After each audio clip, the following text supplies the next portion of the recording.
A do Goiás na Série A do Campeonato Brasileiro, de fato muito complicada. A próxima rodada daqui a alguns dias, ainda na outra sexta-feira, diante do Palmeiras no Allianz Parque. Depois recebe o Flamengo na Serrinha e visita o Botafogo no Estádio Engenhão. Então uma sequência de 3 jogos contra os 3 líderes, da competição até aqui. Não será nada fácil para o Goiás e ainda pior, 2 partidas como visitante. Entretanto, olhando para o nosso lado também, o Goiás que vem de 8 partidas invictas nessa Série A do Campeonato Brasileiro. Beleza que são 5 empates, mas eu, sendo bem sincero, não acreditaria em uma sequência tão larga assim de jogos sem perder, nessa Série A do Brasileirão, inclusive superando o recorde do ano passado, que também foi um belo feito. Se eu não estiver enganado agora, foram 6 partidas em 2022 sem perder. Entretanto, eu não havia analisado uma questão da tabela, e isso é um argumento que eu vejo muita gente utilizando, O próprio Rica Perrone, que é um cara que grava bastante vídeos, aqui para o YouTube, ele comenta sobre isso, da disparidade dos pontos corridos, que você pode enfrentar um time em determinado momento, dele focado em outra competição, e isso poderia desbalancear o campeonato, já que, diferentemente, você pode enfrentar um adversário de uma forma ou de outra, dependendo do jogo anterior ou próximo do outro rival, ou até mesmo para você, caso, por exemplo, algo que o Goiás não fez nesse ano no Campeonato Brasileiro, mas sim na Sul-Americana, deixando de jogar com seu elenco principal na Sula, focando na Série A do Campeonato Brasileiro. Flamengo que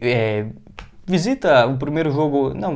como mandante, Então recebe o São Paulo na final da Copa do Brasil, visita no duelo da volta, e justamente nesses 2 caminhos, entre o jogo de ida e o da volta, que será realizado em 2 domingos, justamente a partida do meio de semana entre Goiás e Flamengo no estádio Eli Pinheiro, no dia 20 de setembro, em uma quarta-feira, às 7 horas da noite. Então é sim uma baita chance para o Goiás tentar pelo menos beliscar uma pontuação nessa sequência quase impossível, contra Palmeiras, Flamengo e também diante do Botafogo. Mas para o Goiás realizar grandes feitos, como vem fazendo, essa Série A do Campeonato Brasileiro, tem que passar por cima desses obstáculos. Não quer dizer que o time do Flamengo reserva seja pior do que o Goiás, muito longe disso, É também um time bastante qualificado, mas a gente sabe muito bem como funciona, justamente no meio. Não é um jogo antes, não é um jogo depois da final, justamente no meio de semana, entre as 2 decisões, a cabeça dos jogadores, do treinador, da comissão técnica,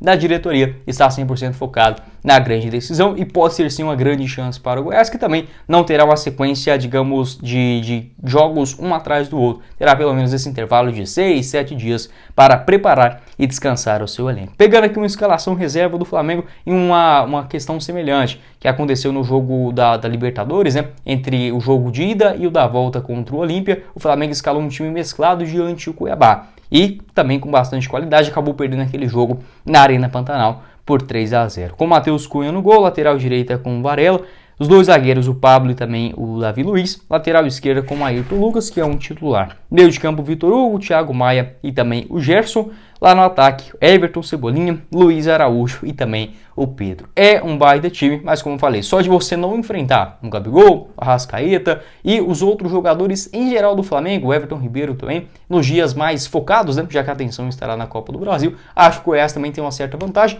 por estar jogando sob seus domínios. Pode deixar sua opinião aqui embaixo nos comentários, o que você pensa a respeito dessa sequência difícil, a 22ª rodada do Brasileirão, que até foi boa pelo lado do Goiás, apesar do empate em casa, saiu dela com 4 pontos de vantagem para o Santos, que hoje é o primeiro time dentro da zona de rebaixamento, por que não? Buscando alguns pontinhos nessa sequência difícil, acredito eu, se o Goiás conseguir manter uma distância de 3 pontos depois desses jogos dificílimos, difíceis demais, pode ser,